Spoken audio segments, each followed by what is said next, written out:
गरीब आदमी का एसी वाला पंखा। एक समय की बात है।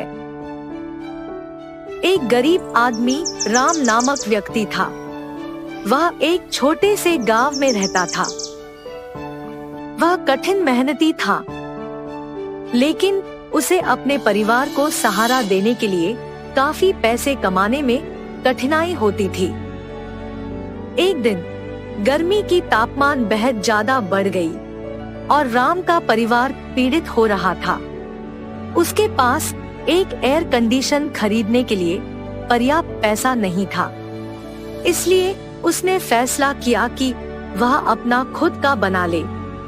राम बाजार गया और कुछ बर्फ, एक पंखा और एक कपड़ा खरीदा।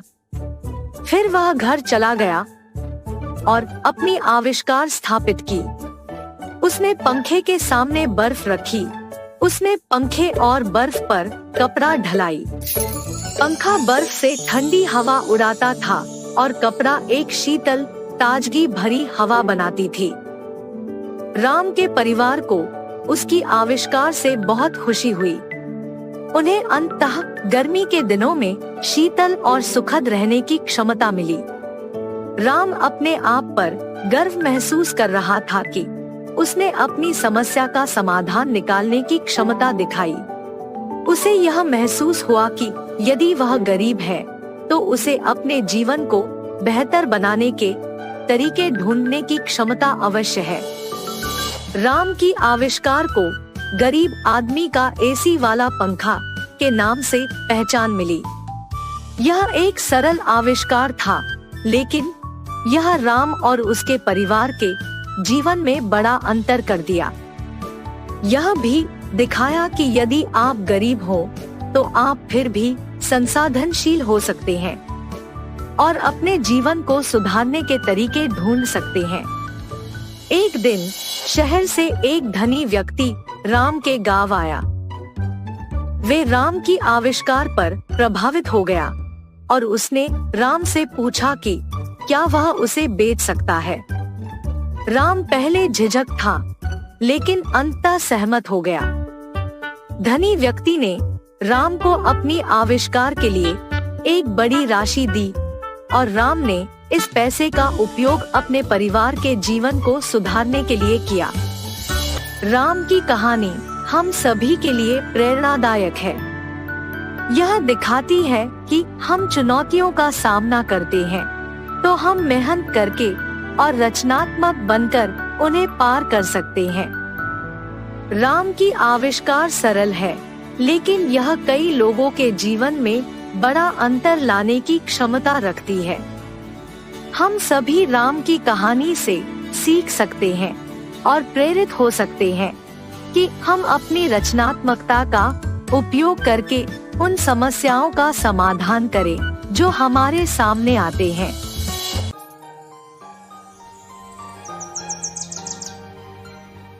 वाराणसी नामक एक शहर में था एक जवान लड़का देव, जो अपनी विधवा माँ के साथ रहता था।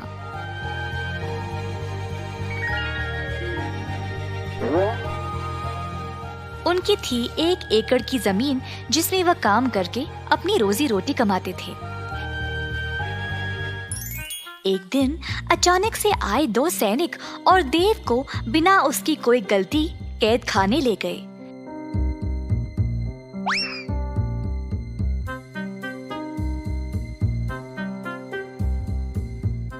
देव की माँ ने सैनिकों से बहुत भीख मांगा, पर उन्होंने उनकी बात नहीं सुनी और उसको कैद खाना ले गए।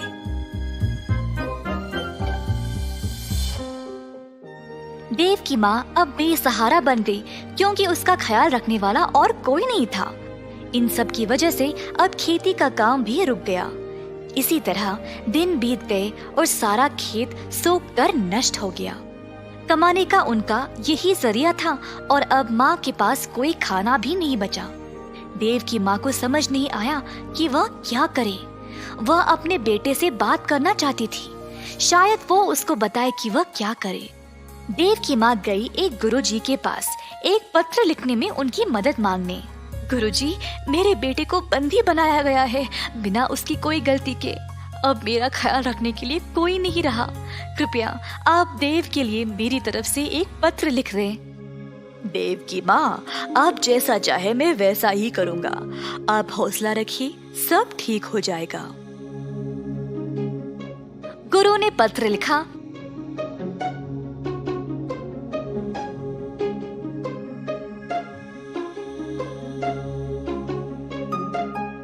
और फिर देव की माँ उसको कैद खाना ले गई। दरवाजे पर पहरेदार ने माँ को रोका। कौन हो तुम? मैं ये पत्र अपने बेटे देव को देना चाहती हूँ। आपको अंदर जाने की आवश्यकता नहीं है, इस पत्र को उस डिब्बे में डाल दो। देव की माँ ने वैसा ही किया और वहाँ से चली गई। कैद खाने पर जो भी खाना, पत्र या तोहफे आते थे, पहले पहरेदार उनको जांचते थे और तब ही कैदियों तक पहुँचाते। इसी तरह देव की माँ का पत्र भी पहले पहरेदार ने जांचा और फिर देव तक पहुँचाया। माँ का पत्र पढ़कर देव को बहुत बुरा लगा। वह सोच रहा था कि वह क्या करे जब उसके बाजू में एक और कैदी ने बोला, हे देव, तुम्हारे परिवार ने क्या भेजा है तुम्हारे लिए? कुछ नहीं भाई, बस ये पत्र है। मेरी पत्नी ने मेरे लिए मेरा मनपसंद केक भेजा है, पर इन पहरेदारों ने तो इनको पूरा खराब कर दिया। तो हमें जो भी मिलता है हर एक चीज की जांच होती है क्या? हाँ जी भाई साहब। देव को इस बारे में पता लगने के बाद उसने वापस अपनी माँ को एक पत्र लिखा। पहरेदार एक एक करके पत्र पढ़ते गए जब एक पहरेदार ने बोला, हे, देखो इस पत्र में क्या लिखा है। क्या है, जरा दो इधर। पहरेदार ने फिर जोर से पत्र को पढ़ा। मैया, आप मेरी चिंता ना करें।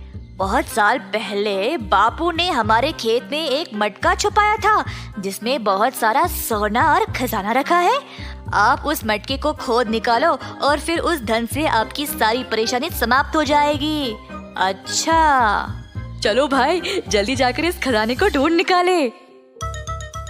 दोनों पहरेदार लालची बन गए और देव के खेत पर जाकर जमीन खोदने लगे। खोदते खोदते उन्होंने पूरे 1 एकड़ की जमीन को खोद दिया और उनको कोई खजाने का मटका मिला ही नहीं। जल्द वे थक गए। क्या करे ये ना जानकर दोनों पहरेदार वापस कैद खाना चले गए। अगली सुबह जब देव की माँ जागी तो उसने देखा कि सारा जमीन जोता हुआ था और ताज़ी मिट्टी बाहर आई हुई थी।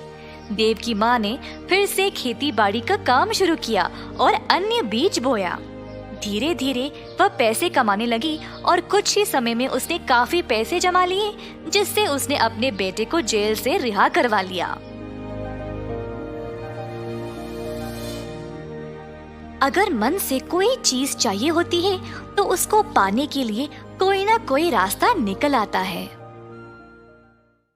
कई साल पहले तिरुनगर एक नगर में था पटेल, जिसके पास था एक साड़ी की दुकान। पटेल के पूर्वजों से ये कारोबार चलते आ रहा था और उसके पिताजी इस व्यापार का अत्यंत आदर करते थे। पटेल के बड़े होने के बाद उन्होंने दुकान की जिम्मेदारी पटेल को सौंप दी। पटेल अपने पिता की बातों को अक्सर अनसुना करके केवल दुकान जाकर खाली बैठता था, बिना कुछ काम किए। एक दिन दुकान जाते समय रास्ते में पटेल ने अपने दोस्त पलंग को बुलेट की बाइक पर देखा। उस समय से पटेल भी बुलेट के सपने देखने लगा। वाह, काश मेरे पास भी बुलेट होती, मैं भी लाऊंगा और गली गली घूमूंगा। पर तभी पटेल को ये एहसास हुआ कि बुलेट खरीदने के लिए उसके पास उतने पैसे नहीं थे। निराश होकर वह दुकान पर बैठा रहा जब अचानक से उसको एक विचार आया। उसने अपनी दुकान के 3 कर्मी को बुलाया।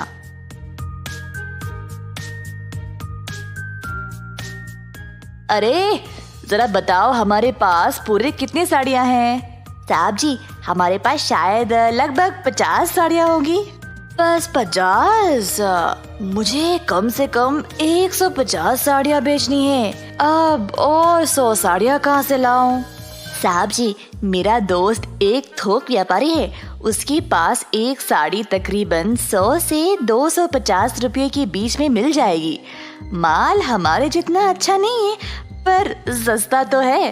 अच्छा, एक काम करो, उसके पास जाओ और एक साड़ी 100 रुपये के दाम पर 100 साड़ियों को ले आओ। किसी को इस बारे में नहीं बताना, ठीक है? तो हमें फिर 10,000 रुपये की जरूरत है। आप पैसे दे दो तो हम माल ले आएंगे साहब। पटेल के पास 10,000 रुपये भी नहीं थे, तो वह अपने 50 साड़ियों को 1,000 के दाम में बेचने लगा। 15 दिन के अंदर उसने सारे साड़ियां बेच डाली और उन पैसों में से 10,000 निकालकर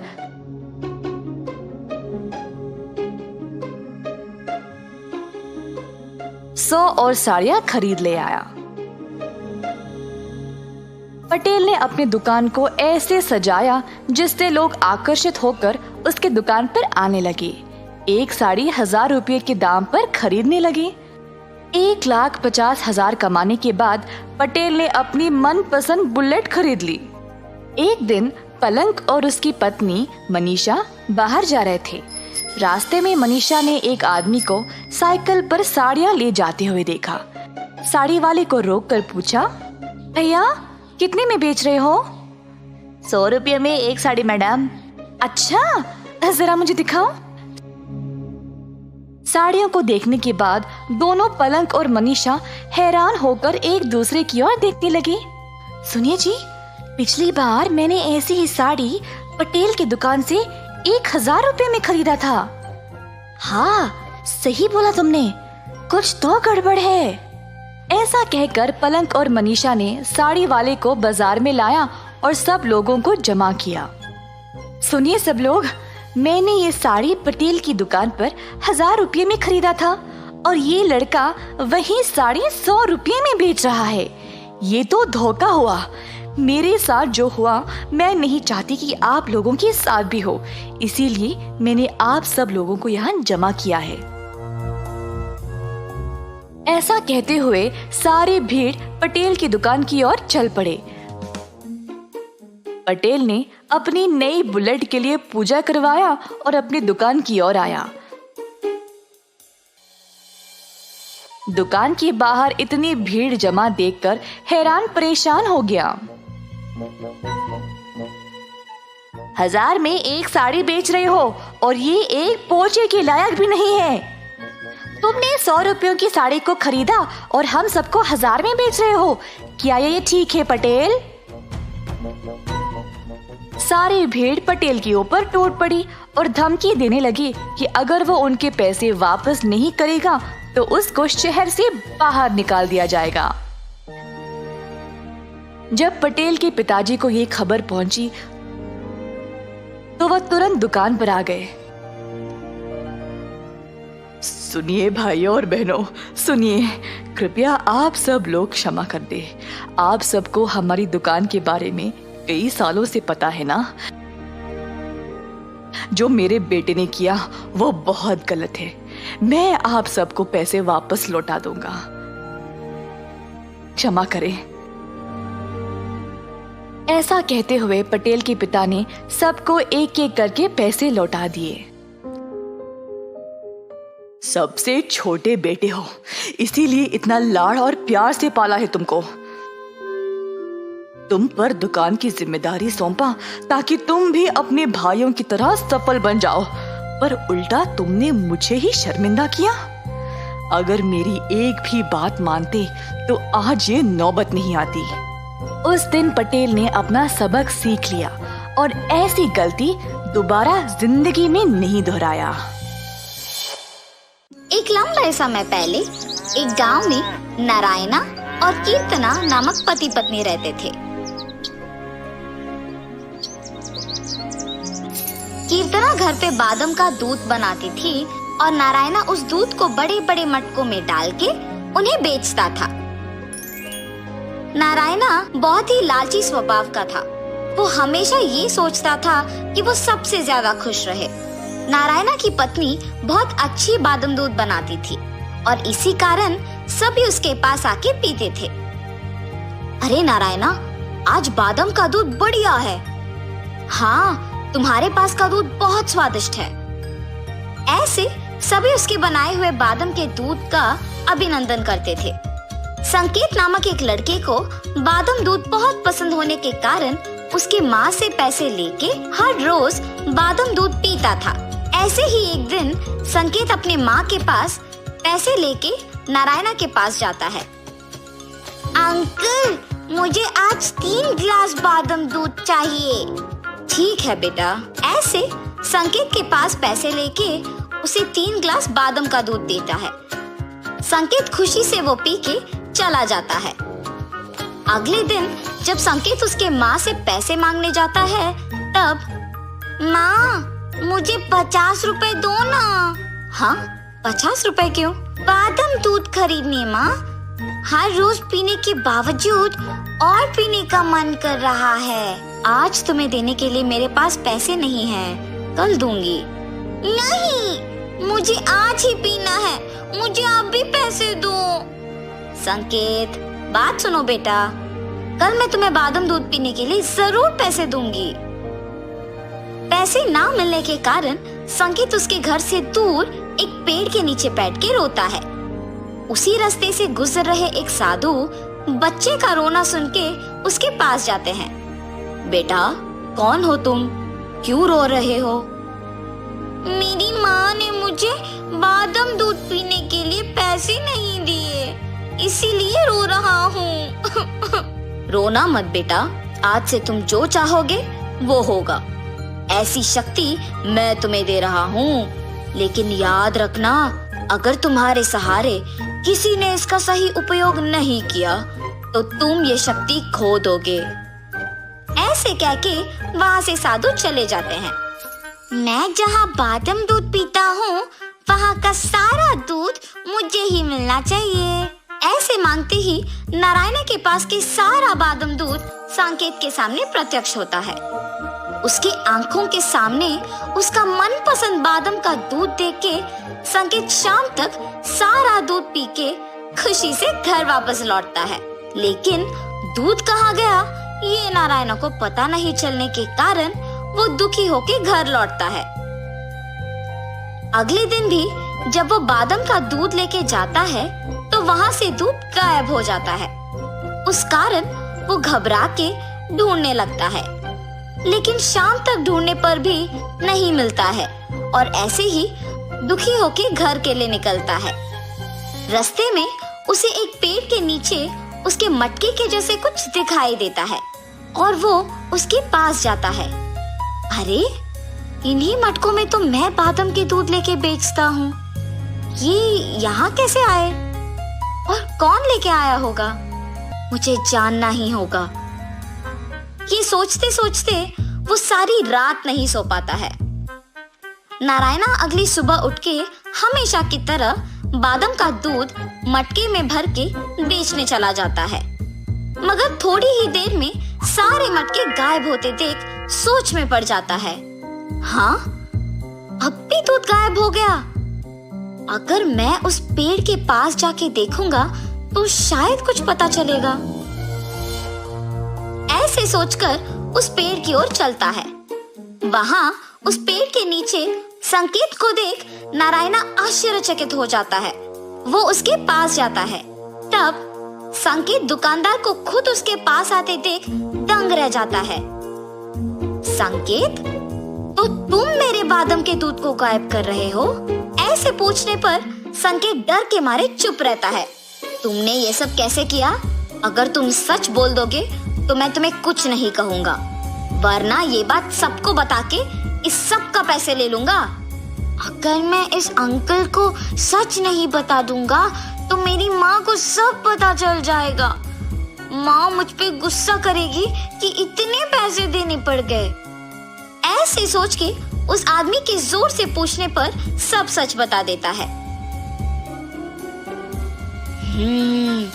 ये लड़का तो बच्चा है, इसको पता भी नहीं है कि उसके पास क्या है। मैं इस लड़के को बादाम दूध देके उस शक्ति का उपयोग करूंगा। इस गांव में सबसे बड़ा दुकान मेरा ही होना चाहिए और मुझे एक ऊंचे स्थान में रहना है। ऐसे मांगूंगा। तुम्हें मेरे पास का बादाम दूध अच्छा लगता है ना बेटा? तुम्हारे लिए मैं हर रोज मुफ्त में बादाम दूध दूंगा, पर मैं जो कहूंगा तुम्हें करना होगा, ठीक है? आप कह रहे हैं कि मुफ्त में बादाम दूध देंगे ना, तो आप जो बोलोगे मैं वो करूंगा। इस गांव में सिर्फ मुझे बादाम के दूध बेचना है। इतना ही नहीं, मुझे एक बड़ा दुकान लगा के बादाम दूध को बेचना है। ऐसे मांगो। सांकेत साधु की बातें भूलकर नारायणा की बातें सुनकर वही मांगता है। उस कारण वो उस शक्ति को खो देता है। बहुत बार प्रयत्न करने के बावजूद कुछ नहीं होता है और इसीलिए वो दुखी हो जाता है। इतने में सांकेत को साधु की बातें याद आती है और वही बात नारायणा को बताता है। तब नारायणा को उसकी गलती का एहसास होता है कि उसने कितना लालची स्वभाव से सोचा था। मेरे स्वार्थ और लालच की वजह से ही इस लड़की की शक्ति का सही उपयोग नहीं कर पाया। अब से मैं सभी की भलाई की प्रार्थना करूंगा। ऐसे फैसला करता है। सांकेत, तुम्हारे मर्जी के अनुसार ही हर रोज मैं तुम्हें बादाम दूध दूंगा। यहाँ जो हुआ वो किसी को मत बताओ, ठीक है बेटा? जी अंकल। तब से नारायणा उसका स्वार्थी और लालची स्वभाव छोड़ के सबकी सहायता करते हुए सांकेत को दिए वचन के अनुसार हर रोज बादाम का दूध देते हुए उन्हें बेच के पैसे कमा के खुशी से जीता है।